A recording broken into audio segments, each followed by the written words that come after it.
ਆਦ ਤੋਂ ਰਹਿਤ ਸਰੂਪ ਹੈ। ਕਿਸੇ ਵੀ ਚੀਜ਼ ਦਾ ਆਪਾਂ ਕਹਿ ਸਕਦੇ ਹਾਂ ਇਹਦਾ ਆਦ ਜਾਂ ਅੰਤ ਹੈ, ਪਰ ਤੇਰਾ ਤਾਂ ਨਾ ਕੋਈ ਆਦ ਹੈ ਨਾ ਕੋਈ ਅੰਤ ਹੈ। ਤੂੰ ਤਾਂ ਬੇਅੰਤ ਹੈ, ਬੇਅੰਤ ਹੈ। ਅਨੰਗੀ ਅੰਗੀ ਅੰਗਾਂ ਤੋਂ ਰਹਿਤ, ਕੋਈ ਦੇਹ ਹੀ ਨਹੀਂ ਹੈ ਤੇਰੀ। ਅਨਾਮੇ ਨਾਮ ਤੋਂ ਰਹਿਤ, ਤ੍ਰਿਭੰਗੀ ਤਿੰਨਾਂ ਨੂੰ ਨਾਸ ਕਰਨ ਵਾਲੇ। ਜਿੰਨੇ ਵੀ ਨੇ ਤਿੰਨ, ਬਸ ਜਿਹਨੂੰ ਤਿੰਨ ਲੱਗ ਗਿਆ ਉਹਨੂੰ, ਉਹ ਸਾਰੇ ਹੈ ਹੀ ਉਹਦੇ ਅਧੀਨ ਨੇ। ਤਿੰਨ ਜਿਹੜੇ ਗੁਣ ਨੇ ਇਹਨਾਂ ਨੂੰ ਨਾਸ ਕਰਦੇ ਹੋ ਆਪ ਜੀ। ਤੁਹਾਡੇ 'ਚ ਤਿੰਨ ਕਾਲ ਨਹੀਂ ਹੈ, ਤਿੰਨਾਂ ਕਾਲਾਂ ਤੋਂ ਵੀ ਪਰੇ ਹੋ।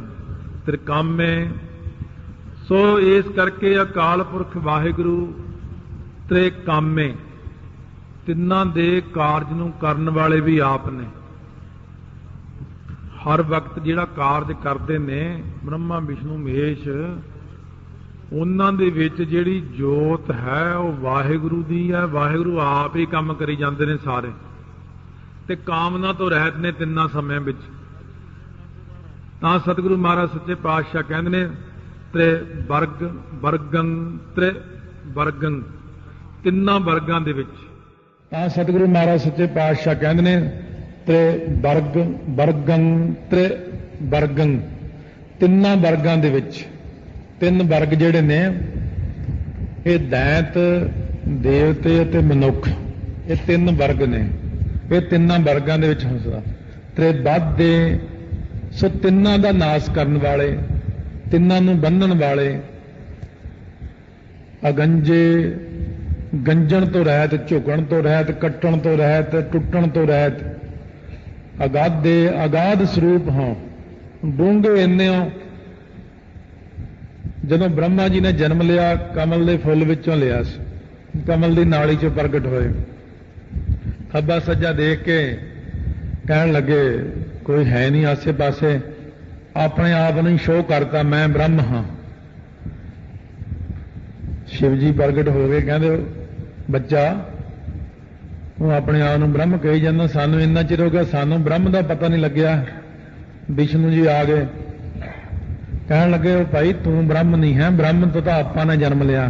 ਕਹਿੰਦਾ ਨਹੀਂ, ਕਹਿੰਦੇ ਤੂੰ ਤਾਂ ਕਮਲ ਦੀ ਨਾਲੀ 'ਚੋਂ ਜੰਮਿਆ। ਕਹਿੰਦੇ ਲੈ ਇਹ 'ਚੋਂ ਜੰਮਿਆ? ਗੁੱਸੇ 'ਚ ਆ ਕੇ ਕਮਲ ਦੀ ਨਾਲੀ ਨੂੰ ਲੱਤ ਮਾਰੀ, ਜ਼ੋਰ ਨਾਲ ਤਿਲਕ ਕੇ ਵਿੱਚੇ ਡਿੱਗ ਪਿਆ। 18 ਯੁੱਗ ਤੱਕ ਥੱਲੇ ਨੂੰ ਘੁੰਮਦਾ ਗਿਆ। ਹੁਣ ਉਹ ਬ੍ਰਹਮ ਹੈ ਨਾ, ਬ੍ਰਹਮ ਦਾ ਤਾਂ ਕੋਈ ਅੰਤ ਹੀ ਨਹੀਂ ਹੁੰਦਾ। 18 ਯੁੱਗ ਤੱਕ ਥੱਲੇ ਨੂੰ ਘੁੰਮਦਾ ਘੁੰਮਦਾ ਘੁੰਮਦਾ, ਜਦ ਦੇਖਿਆ ਵੀ ਤਾਂ ਰੁਕਦਾ ਹੀ ਨਹੀਂ ਕੰਮ। ਫਿਰ ਬੇਨਤੀਆਂ ਕੀਤੀਆਂ ਪ੍ਰਮਾਤਮਾ ਨੂੰ ਕਿ ਨਹੀਂ ਤੁਸੀਂ ਵੱਡੇ ਹੋ, ਮੈਂ ਵੱਡਾ ਨਹੀਂ, ਤੁਸੀਂ ਵੱਡੇ ਹੋ। ਤਾਂ ਕਿਤੇ ਜਾ ਕੇ ਪ੍ਰਮਾਤਮਾ ਨੇ 18 ਯੁੱਗ ਬਾਅਦ ਬਾਹਰ ਕੱਢਿਆ। 36 ਯੁੱਗ ਵਰਤਾ ਗੁਬਾਰਾ, ਤਾੜੀ ਲਾਈ ਸਿਰਜਣਹਾਰਾ। ਧੁੰਦੂ ਕਾਰ ਨਿਰਾਲਮ ਬੈਠਾ, ਨਾ ਤਦ ਧੰਦ ਪਸਾਰਾ ਹੈ। ਤਾਂ ਜਾ ਕੇ ਰੱਬ ਨੂੰ ਬਾਪੂ ਕਹਿ ਕੇ ਖਹਿੜਾ ਛੁੱਟਿਆ ਇਹਦਾ ਕਿ ਮਹਾਰਾਜ ਤੁਸੀਂ ਵੱਡੇ ਹੋ। ਮਹਾਰਾਜ ਕਹਿੰਦੇ ਤੁਸੀਂ ਹੁਣ ਜਨਮ ਲੈ ਕੇ ਹੁਣੇ ਹੀ ਰੱਬ ਬਣ ਗਏ, ਇਸ ਕਰਕੇ ਤੁਸੀਂ ਸਾਰਿਆਂ ਨਾਲੋਂ ਵੱਡੇ। ਤੁਹਾਡਾ ਤਾਂ ਕੋਈ ਥੱਲਾ ਹੀ ਨਹੀਂ, ਕਮਲ ਦੀ ਨਾਲੀ 'ਚ ਜਿਉਂ ਡਿੱਗਿਆ ਉਹਦਾ ਕੋਈ ਥੱਲਾ ਆਇਆ ਹੀ ਨਹੀਂ।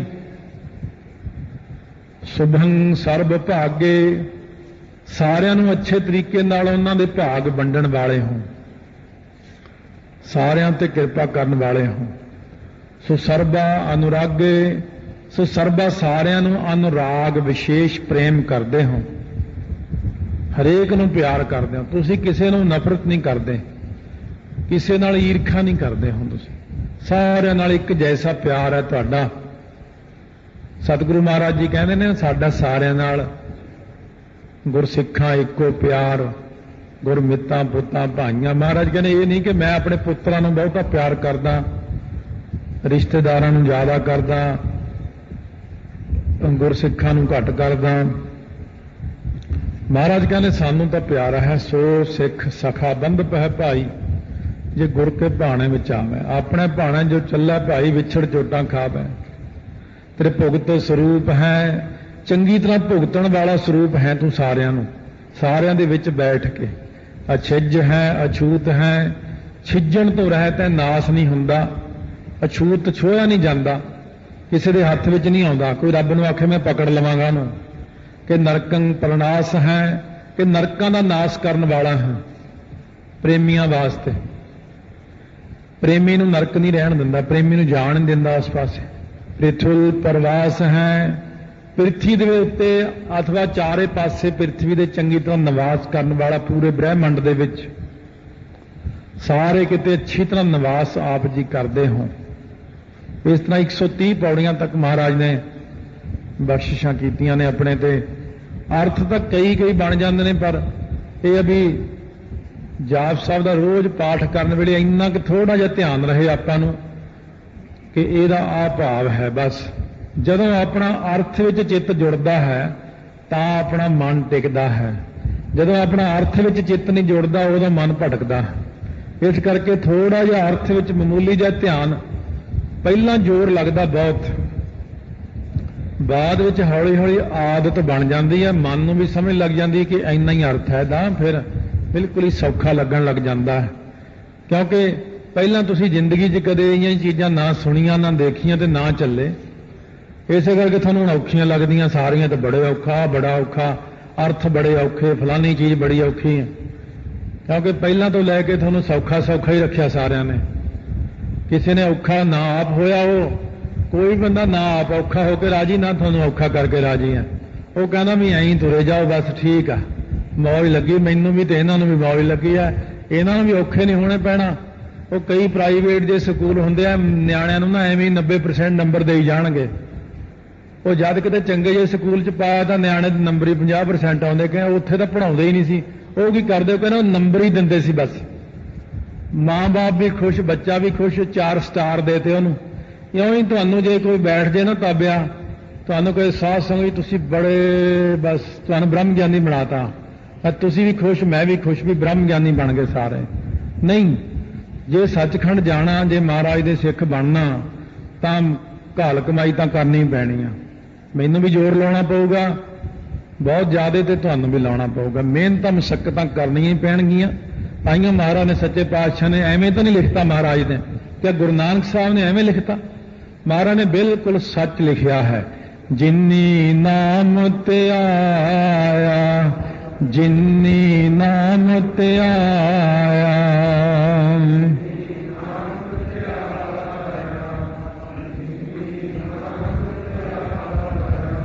ਗਏ ਮਸਕਤ ਕਾਲ, ਗਏ ਮਸਕਤ ਕਾਲ,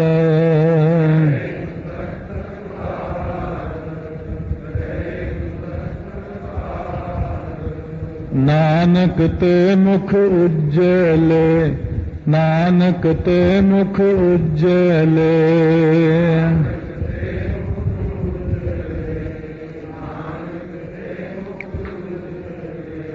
ਕੀਤੀ ਛੁੱਟੀ ਨਾਲ, ਕੀਤੀ ਛੁੱਟੀ ਨਾਲ,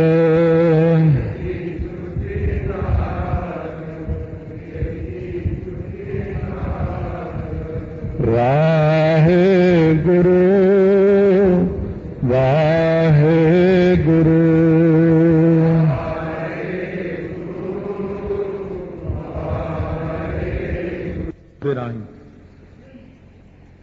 ਨਿਰੁਕਤ ਪ੍ਰਭਾ ਹੈ।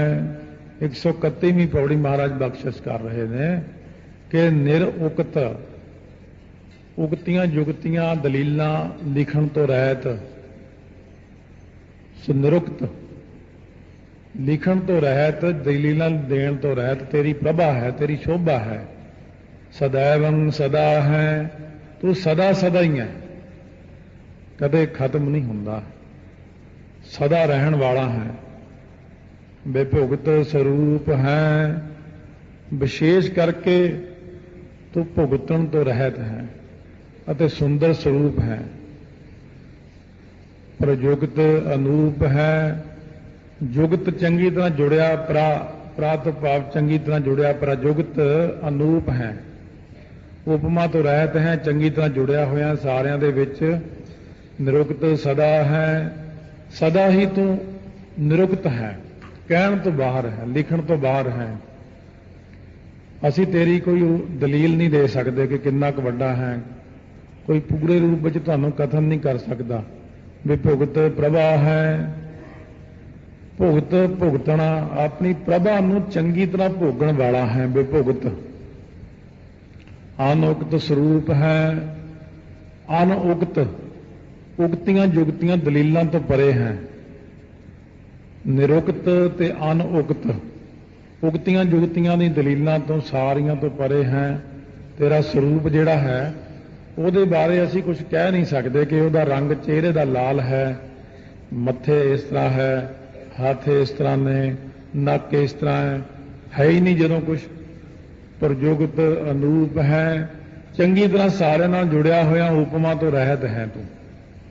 ਚਾਚਰੀ ਛੰਦ ਅਪੰਗ ਹੈ, ਭੰਗ ਨਾਸ ਤੋਂ ਰਹਿਤ ਹੈ, ਟੁੱਟਣ ਤੋਂ ਰਹਿਤ ਹੈ, ਭੰਗ ਨਹੀਂ ਹੁੰਦਾ। ਭੰਗ ਅੱਖਰ ਕਿੰਨੀ ਵਾਰੀ ਕਿੱਥੇ ਕਿੱਥੇ ਆਊਗਾ ਇਹ ਆਪਾਂ ਆਮ ਵੀ ਪੜ੍ਹਦੇ ਰਹਿੰਦੇ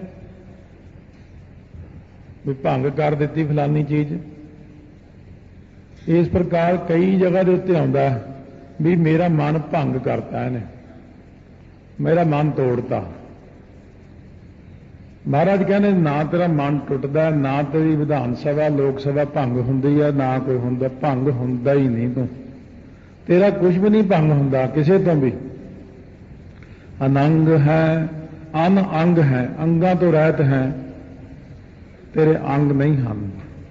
ਨਹੀਂ ਕਹਿ ਸਕਦੇ ਕਿ ਤੇਰੇ ਦੋ ਹੀ ਹੱਥ ਨੇ, ਇਹ ਤਾਂ ਤੇਰੀ ਆਪਣੀ ਮਰਜ਼ੀ, ਭਾਵੇਂ 4 ਲਾ ਲਵੇਂ, 8 ਲਾ ਲਵੇਂ, 10 ਲਾ ਲਵੇਂ, ਨਾ ਵੀ ਲਾਵੇਂ, ਕਿਉਂਕਿ ਤੇਰੇ ਦੋਨੇ ਹੀ ਰੂਪ ਨੇ, ਨਿਰਗੁਣ ਵੀ ਹੈ, ਸਰਗੁਣ ਵੀ ਹੈ। ਇਸ ਕਰਕੇ ਤੁਹਾਡੀ ਇੱਛਾ ਹੈ ਤਾਂ ਅਸੀਂ ਤੁਹਾਨੂੰ ਸਮਝ ਨਹੀਂ ਸਕਦੇ, ਸਾਡੀ ਬੁੱਧੀ ਹੈ ਨਹੀਂ ਇੰਨੀ। ਅਭੇਖ ਹੈ, ਭੇਖਾਂ ਤੋਂ ਰਹਿਤ ਹੈ। ਜਦੋਂ ਜਾਪ ਸਾਹਿਬ ਦਾ ਪਾਠ ਕਰਨਾ ਬਸ ਐੜਾ ਜਿਹੜਾ ਵੱਖਰਾ ਦੇਖੀ ਜਾਣਾ ਬਈ ਅਭੇਖ ਹੈ, ਭੇਖ ਤੋਂ ਰਹਿਤ ਹੈ। ਅਲੇਖ ਹੈ, ਲੇਖਿਆਂ ਤੋਂ ਰਹਿਤ ਹੈ। ਲਿਖਣ ਵਿੱਚ ਨਹੀਂ ਆਉਂਦਾ ਸਾਡੇ ਕੋਲੋਂ, ਜਿਹਨੇ ਮਰਜ਼ੀ ਲਿਖਾਰੀ ਲਿਖਣ ਲੱਗ ਜਾਣ ਉਹਨੂੰ। ਲੇਖਿਆਂ ਵਿੱਚ ਨਹੀਂ ਆਉਂਦਾ, ਜਿਵੇਂ ਸਾਡੇ ਮੱਥੇ ਤੇ ਲੇਖ ਨੇ। ਤੇਰਾ ਲੇਖਾ ਨਹੀਂ ਆਉਂਦਾ, ਉਹ ਲੇਖਾ ਲਿਖ ਜਾਣਾ, ਕੋਈ ਲੇਖਾ ਲਿਖਿਆ ਕੀਤਾ ਹੋਏ। ਭਰਮ ਹੈ, ਭਰਮ ਤੋਂ ਰਹਿਤ ਹੈ, ਤੈਨੂੰ ਕੋਈ ਭਰਮ ਭਟਕਣਾ ਨਹੀਂ ਹੈ। ਸਾਨੂੰ ਭੁਲੇਖੇ ਪੈ ਜਾਂਦੇ ਨੇ, ਭਰਮ ਭੁਲੇਖੇ ਨੂੰ ਕਹਿੰਦੇ ਨੇ, ਭਰਮ ਭੁਲੇਖਾ ਪੈ ਗਿਆ, ਭਟਕਣਾ ਪੈ ਗਈ। ਅਕਰਮ ਹੈ, ਕਰਮ ਤੋਂ ਰਹਿਤ ਹੈ, ਕਰਮ ਨਹੀਂ ਕੋਈ ਕਰਦਾ। ਜਿਵੇਂ ਆਪਾਂ ਕੋਈ ਕਰਮ ਕਰਦੇ ਆ ਫਿਰ ਉਹਦਾ ਫਲ ਮਿਲਦਾ, ਤੇ ਆਪਾਂ ਕੋਈ ਕਿਰੇਮਾਨ ਕਰਮ, ਕੋਈ ਸੰਚਿਤ ਕਰਮ ਕਰਦੇ ਨਹੀਂ, ਉਹ ਨਹੀਂ ਕਰਦਾ ਕੋਈ ਕਰਮ। ਅਨਾਦ ਹੈ, ਅਨਆਦ ਹੈ, ਆਦ ਤੋਂ ਰਹਿਤ ਹੈ, ਤੇਰਾ ਕੋਈ ਆਦ ਨਹੀਂ, ਕੋਈ ਅੰਤ ਨਹੀਂ।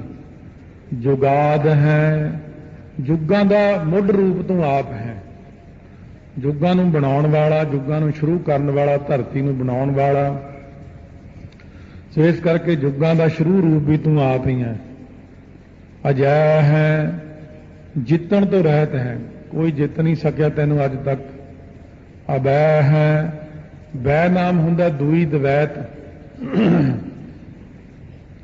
ਮੰਨ ਕੇ ਤੁਹਾਡੇ ਅੰਦਰ ਦੂਈ ਦਵੈਤ ਨਹੀਂ ਹੈ ਕੋਈ, ਇੱਕ ਰਸ, ਲਗਾਤਾਰ ਇੱਕ ਰਸ ਹੈ। ਤੁਸੀਂ ਤੁਹਾਨੂੰ ਇਹ ਨਹੀਂ ਕਹਿ ਸਕਦੇ ਕਿ ਪ੍ਰਮਾਤਮਾ ਅੱਜ ਰੁੱਸ ਗਿਆ, ਅੱਜ ਫਲਾਣੇ ਨਾਲ ਉਹਨੇ ਈਰਖਾ ਕੀਤੀ ਹੈ, ਐਸਾ ਨਹੀਂ ਹੈ। ਵਾਹਿਗੁਰੂ ਤਾਂ ਦਵੈਸ਼ ਤੋਂ ਰਹਿਤ ਇੱਕ ਰਸ ਸਰੂਪ ਹੈ। ਅਭੂਤ ਹੈ, ਤੱਤਾਂ ਤੋਂ ਰਹਿਤ ਹੋ ਤੁਸੀਂ। ਭੂਤ, ਭੂਤ ਭਵਿੱਖ ਵਰਤਮਾਨ ਤੋਂ ਵੀ ਰਹਿਤ ਹੋ ਤੁਸੀਂ। ਭੂਤ ਸ਼ਬਦ ਸਪਰਸ਼ ਰਸ ਰੂਪ ਗੰਧ ਨੂੰ ਵੀ ਭੂਤ ਕਹਿੰਦੇ, ਇਹਨਾਂ ਤੋਂ ਵੀ ਰਹਿਤ ਹੋ। ਪੰਜਾਂ ਤੱਤਾਂ ਤੋਂ ਵੀ ਰਹਿਤ ਹੋ। 5 ਭੂਤ ਕਾਮ, ਕ੍ਰੋਧ, ਲੋਭ, ਮੋਹ, ਹੰਕਾਰ ਵੀ ਨੇ, ਇਹਨਾਂ ਤੋਂ ਵੀ ਰਹਿਤ ਹੋ ਤੁਸੀਂ।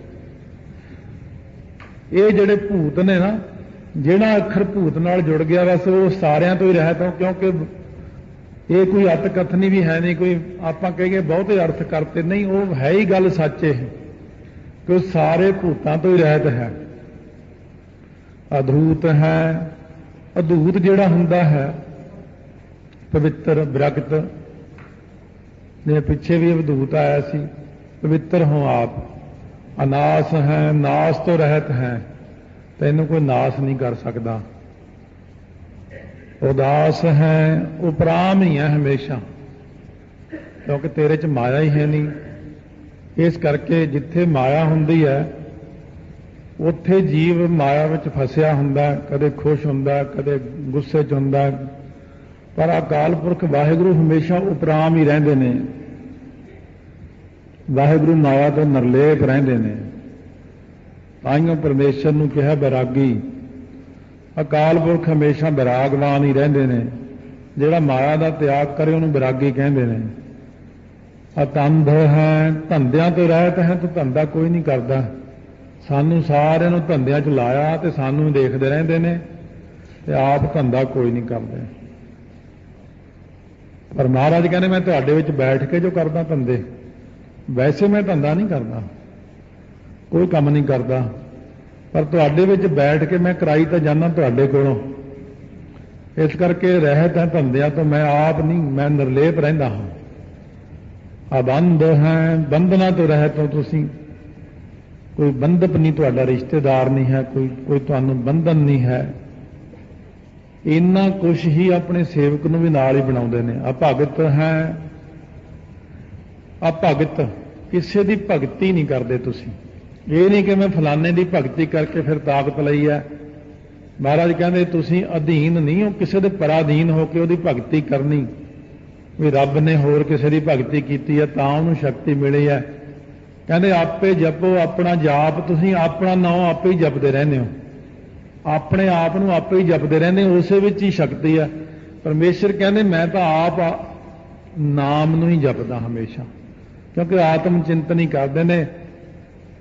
ਸਰਗੁਣ ਨਿਰਗੁਣ ਨਿਰੰਕਾਰ ਸੁਨ ਸਮਾਧੀ ਆਪ, ਆਪਨ ਕੀਆ ਨਾਨਕ ਆਪੇ ਹੀ ਫਿਰ ਜਾਪ। ਮੈਂ ਕਹਿੰਦੇ ਹੋਰ ਕਿਸੇ ਦੀ ਭਗਤੀ ਨਹੀਂ ਕਰਦਾ, ਭਗਤੀ ਮੈਂ ਆਪਣੀ ਹੀ ਕਰਦਾ। ਕਿਉਂ? ਸ਼ੁੱਧ ਹੀ ਇੰਨੇ ਜ਼ਿਆਦਾ ਨੇ, ਉਹ ਇੰਨੇ ਜ਼ਿਆਦਾ ਨਿਰਮਲ ਨੇ, ਇੰਨੇ ਜ਼ਿਆਦਾ ਮਾਇਆ ਤੋਂ ਰਹਿਤ ਨੇ, ਉਹਨਾਂ ਨੂੰ ਨਾਸ ਕੌਣ ਕਰ ਸਕਦਾ? ਨਾਸਵੰਤ ਉੱਥੇ ਚੀਜ਼ ਆਉਂਦੀ ਜਿੱਥੇ ਮਾਇਆ ਹੁੰਦੀ ਹੈ। ਜਿੱਥੇ ਮਾੜੀ ਮੋਟੀ ਵੀ ਮਾਇਆ ਦੀ ਅੰਸ਼ ਹੋ ਗਈ ਉੱਥੇ ਨਾਸਵੰਤ ਹੈ।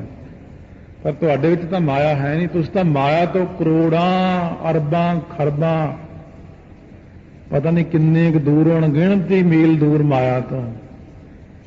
ਮਾਇਆ ਤਾਂ ਕੁਝ ਵੀ ਹੈ ਨਹੀਂ, ਇਹ ਤਾਂ ਤੁਹਾਡੇ ਨੇੜੇ ਵੀ ਨਹੀਂ ਲੱਗ ਸਕਦੀ। ਨਿਰਲੇਪ ਰਹਿਣ ਵਾਲੇ ਹੋ। ਬਿਰਕਤ ਹੈ, ਤੁਸੀਂ ਬਿਲਕੁਲ ਬਿਰਕਤ ਹੋ, ਕਿਸੇ ਦੇ ਨਾਲ ਲਪਾਏਮਾਨਗੀ ਨਹੀਂ ਹੈ ਤੁਹਾਡੀ। ਇਕਾਂਤ ਪਰੇ ਸੰਸਾਰ ਤੋਂ ਨਿਰਲੇਪ ਰਹਿਣ ਵਾਲੇ ਹੋ। ਜਿਵੇਂ ਬਿਰਕਤ ਹੁੰਦੇ ਨੇ ਪਰੇ ਬਾਹਰ ਜੰਗਲ 'ਚ ਝੌਂਪੜੀ ਪਾ ਕੇ ਆਪਣੀ ਬੈਠੇ ਨੇ, ਉਹਨਾਂ ਦਾ ਸੰਸਾਰ ਨਾਲ ਕੋਈ ਲੇਖਾ ਦੇਖਾ ਨਹੀਂ। ਇਸੇ ਪ੍ਰਕਾਰ ਕਹਿੰਦੇ ਤੁਸੀਂ ਵੀ ਤਾਂ ਬਿਰਕਤ ਹੀ ਹੋ, ਤੁਸੀਂ ਵੀ ਤਾਂ ਪਰੇ ਹੀ ਰਹਿੰਦੇ ਹੋ। ਸੱਚਖੰਡ ਵਸੈ ਨਿਰੰਕਾਰ, ਸੱਚਖੰਡ 'ਚ ਮੌਜਾਂ ਨਾਲ ਵਸਦੇ ਹੋ ਤੇ ਵਿਆਪਕ ਵੀ ਹੋ। ਤੁਹਾਡੇ ਤਾਂ ਸੂਖਮ ਮਾਤਰ ਪ੍ਰਕਾਸ਼ ਨਾਲ ਸਾਡੇ ਉੱਤੇ ਪ੍ਰਕਾਸ਼ ਪਈ ਜਾਂਦਾ। ਅਨਾਸ ਹੈ, ਨਾਸ ਤੋਂ ਰਹਿਤ ਹੈ ਤੂੰ ਵਾਹਿਗੁਰੂ, ਤੈਨੂੰ ਕੋਈ ਨਾਸ ਨਹੀਂ ਕਰ ਸਕਦਾ। ਪ੍ਰਕਾਸ਼ ਹੈ, ਤੂੰ ਪ੍ਰਕਾਸ਼ ਦਾ ਰੂਪ ਹੈ, ਪ੍ਰਕਾਸ਼ ਹੀ ਪ੍ਰਕਾਸ਼। ਜਿੱਥੇ ਲੋ ਲੋ ਆਕਾਰ, ਉੱਥੇ ਪ੍ਰਕਾਸ਼ ਹੀ ਪ੍ਰਕਾਸ਼ ਦੇ ਆਕਾਰ ਹਨ। ਗੱਲਾਂ ਬਾਤਾਂ ਵੀ ਹੁੰਦੀਆਂ, ਸੁਣਦੇ ਵੀ ਨੇ, ਉਹ ਦੇਖਦੇ ਵੀ ਨੇ, ਉਹਨਾਂ ਦੇ ਹੱਥ ਵੀ ਹੁੰਦੇ ਨੇ, ਪੈਰ ਵੀ ਹੁੰਦੇ ਨੇ, ਪਰ ਪ੍ਰਕਾਸ਼ ਦੇ ਪ੍ਰਕਾਸ਼ਮਈ ਹੱਥ ਹੋਣ ਕਰਕੇ ਨਾ, ਇਸ ਕਰਕੇ ਤੁਸੀਂ ਸਾਰਾ ਤੁਹਾਡਾ ਸਰੂਪ ਹੀ ਪ੍ਰਕਾਸ਼ ਹੈ। ਝਿਲਮਿਲ ਝਿਲਮਿਲ ਹੁੰਦੇ ਹੀ ਤੁਹਾਡੇ ਕੋਲੇ ਪ੍ਰਕਾਸ਼ ਇੰਨਾ ਤੁਹਾਡਾ। ਨਿਚਿੰਤ ਹੈ, ਚਿੰਤਾ ਤੋਂ ਮੁਕਤ ਹੈ, ਚਿੰਤਾ ਨਹੀਂ ਹੁੰਦੀ ਤੁਹਾਨੂੰ ਕਦੇ ਵੀ। ਸੁਨਿੰਤ ਹੈ, ਹਮੇਸ਼ਾ ਸੁਣਦੇ ਹੋ ਸਾਡੀ ਸਾਰਿਆਂ ਦੀ। ਜੇ ਆਉਂਦਾ ਸੁਨਿਤ ਹੈ ਤਾਂ ਰੋਜ਼ ਹੈ, ਇੱਕ ਰਸ ਰਹਿਣ ਵਾਲਾ। ਇੱਥੇ ਕਹਿੰਦੇ ਨੇ ਸੁਨਿੰਤ ਹੈ, ਰੋਜ਼ ਸਾਡੀ ਸੁਣਦਾ ਹੈ। ਸੁਣਦਾ ਸਾਰਿਆਂ ਦੀ ਆ, ਕਰਦਾ ਆਪਣੀ ਮਰਜ਼ੀ ਹੈ। ਸੁਣ ਸਭ ਦੀ ਲੈਂਦਾ। ਇਹ ਨਹੀਂ ਕਿ ਆਪਾਂ ਬੇਨਤੀ ਕਰੀਏ ਕਿ ਨਹੀਂ ਸੁਣੀ, ਮਹਾਰਾਜ ਕਹਿੰਦੇ ਸੁਣ ਲਈ। ਉਹ ਹੁਣ ਉਹਨਾਂ ਦੀ ਮਰਜ਼ੀ ਹੈ। ਦੋਏ ਕਰ ਜੋੜ ਕਰੋ ਅਰਦਾਸ, ਤੁਧ ਭਾਵੈ ਤਾਂ ਆਣਾ ਰਾਸ। ਅਲਿਖ ਹੈ, ਅਕਾਲ ਪੁਰਖ ਵਾਹਿਗੁਰੂ ਲਿਖਣ ਤੋਂ ਰਹਿਤ ਨੇ, ਉਹਨਾਂ ਨੂੰ ਆਪਾਂ ਲਿਖ ਨਹੀਂ ਸਕਦੇ। ਅਦਿਖ ਹੈ, ਦਿਖਣ ਤੋਂ ਰਹਿਤ ਨੇ, ਆਪਾਂ ਉਹਨਾਂ ਨੂੰ ਦੇਖ ਵੀ ਨਹੀਂ ਸਕਦੇ। ਮਹਾਰਾਜ ਤਾਂ ਕਹਿੰਦੇ ਉਹ ਵੇਖਿਆ ਉਹਨਾਂ ਨਦਰ ਨਾ ਆਵੇ, ਉਹਨਾਂ ਨੂੰ ਨਹੀਂ ਦਿਖਦੇ ਹੋ ਤਿੰਨਾਂ ਨੂੰ। ਅਲੇਖ ਹੈ, ਲੇਖਿਆਂ ਤੋਂ ਰਹਿਤ ਹੋ। ਅਭੇਖ ਹੈ, ਭੇਖਾਂ ਤੋਂ ਰਹਿਤ ਹੋ ਤੁਸੀਂ। ਅਟਾਹ ਹੈ, ਢਾਉਣ ਤੋਂ ਰਹਿਤ ਹੋ,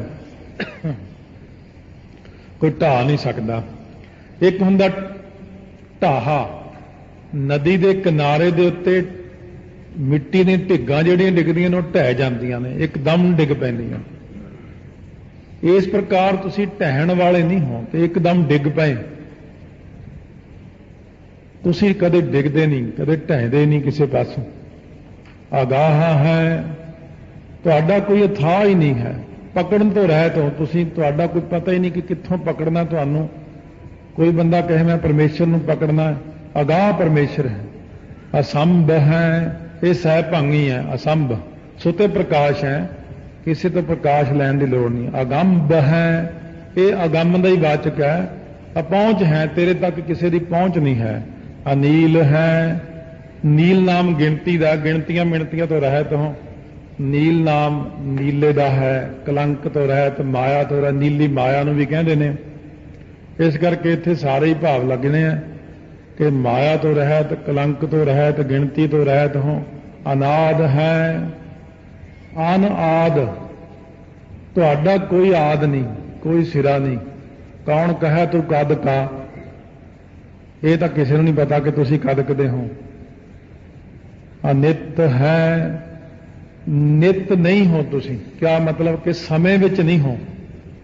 जे आपां कहिए कि वाहिगुरू समय विच है, समा तो सिर्फ अपने को इत्थे ही है। जदों आपां उपरले मंडलां चले जाने उत्थे कोई समा नहीं हुंदा। इत्थे दिन है, रात है। फिर ऊपर जाके ना दिन ना रात, उत्थे कुछ होर ही ढंग तरीका है। उत्थे प्रकाश ही प्रकाश है, उत्थे कोई समा ही नहीं बतीत हुंदा। इत्थे तो आपां नूं भज दौड़ पाई समय ने, घड़ियां ने, उत्थे कोई समा नहीं, समय तो परे है। सुनित है, इत्थे अदक ला के लिखिया सुनित, पहला सुनित सी। सुनित है, सो रोज ही है तू तां, हर रोज हाजिर नाजिर। अजात है, जातां तो रहत है, तेरी कोई जात नहीं है। जात जन्म नूं कहंदे ने, जन्म तो रहत है। आजाद है, तू सुतंत्र है, तैनूं कोई ना थाप सकदा, ना थापिया ना जाए। कीता ना होए आपे आप निरंजन सोए। चरपट छंद त्वै प्रसाद, तेरी किरपा नाल हुण चरपट छंद उचारण करन लगे हां। सरबंग हंता, सरबंग सारियां दा हंता, नाश करन वाला। हरेक नूं नाश तू ही करदा है। सरबंग गंता, सारियां थावां तक तेरी गमता है, पहुंच है। गुरु नानक देव महाराज अचल बटाले सिद्ध कहण लगे भी असीं छुपना, तुसीं सानूं लभ के दिखाओ, देखिए शक्ति कितनी है तुहाडी।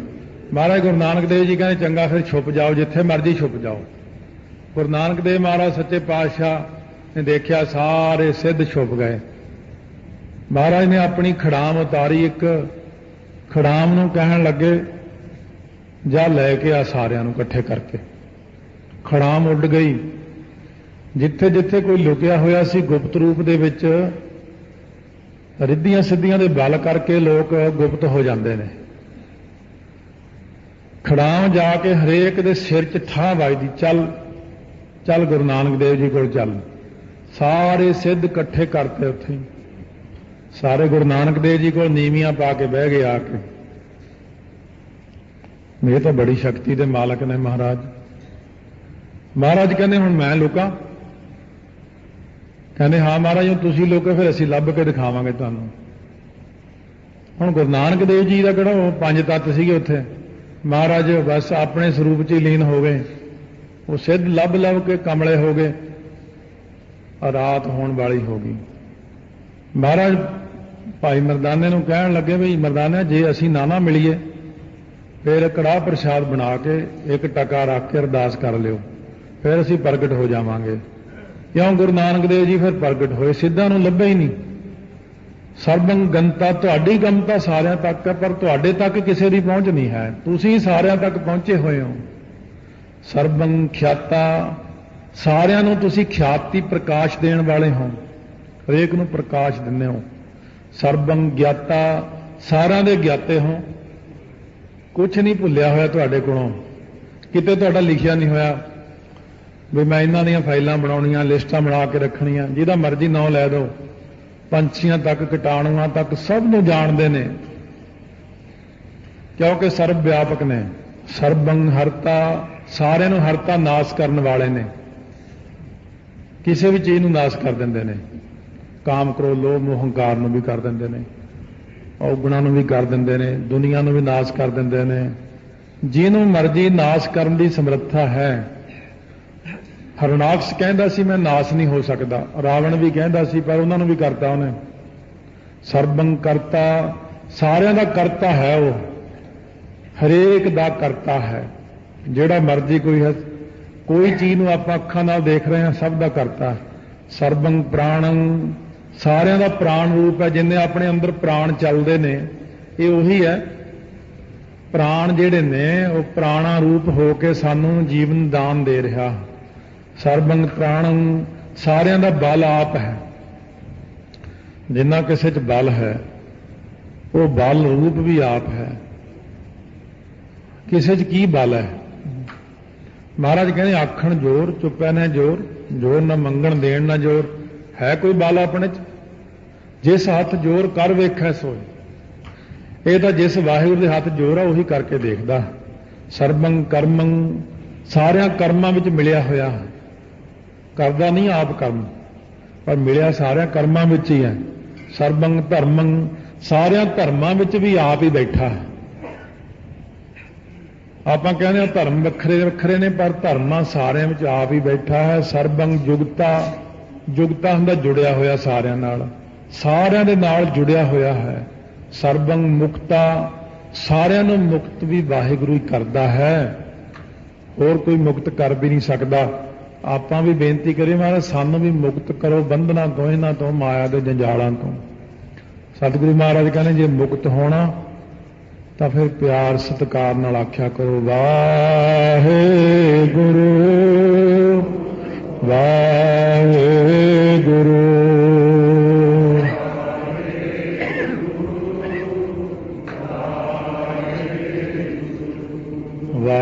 ਵਾਹਿਗੁਰੂ ਵਾਹਿਗੁਰੂ।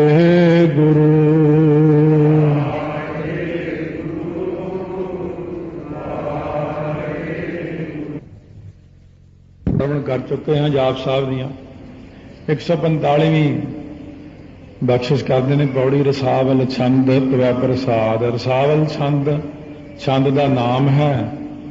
ਤੇਰੀ ਕਿਰਪਾ ਨਾਲ ਉਚਾਰਨ ਕਰਨ ਲੱਗੇ ਹਾਂ। ਨਮੋ ਨਰਕ ਨਾਸੇ, ਨਰਕ ਨੂੰ ਨਾਸ ਕਰਨ ਵਾਲੇ ਹੈ ਵਾਹਿਗੁਰੂ, ਮੈਂ ਤੈਨੂੰ ਨਮਸਕਾਰ ਕਰਦਾ, ਮੱਥਾ ਟੇਕਦਾ ਕਿ ਤੁਸੀਂ ਜੀਵ ਨੂੰ ਨਰਕਾਂ ਤੋਂ ਬਚਾ ਲੈਂਦੇ ਹੋ। ਨਰਕ ਨਾਸ ਦਾ ਮਤਲਬ ਇਹ ਨਹੀਂ ਕਿ ਨਰਕਾਂ ਨੂੰ ਹੀ ਖਤਮ ਕਰ ਦਿੰਦਾ, ਨਰਕਾਂ ਵਿੱਚ ਸਾਨੂੰ ਜਾਣੋਂ ਬਚਾਉਂਦਾ। ਨਰਕ ਤਾਂ ਬਣਾਏ ਨੇ ਸਜ਼ਾ ਦੇਣ ਲਈ, ਪਰ ਨਮਸਕਾਰ ਕਰਦੇ ਹਾਂ ਕਿ ਸਾਡੇ ਨਰਕ ਖਤਮ ਕਰਤੇ, ਸਾਨੂੰ ਨਰਕਾਂ ਚੋਂ ਕੱਢ ਲਿਆ।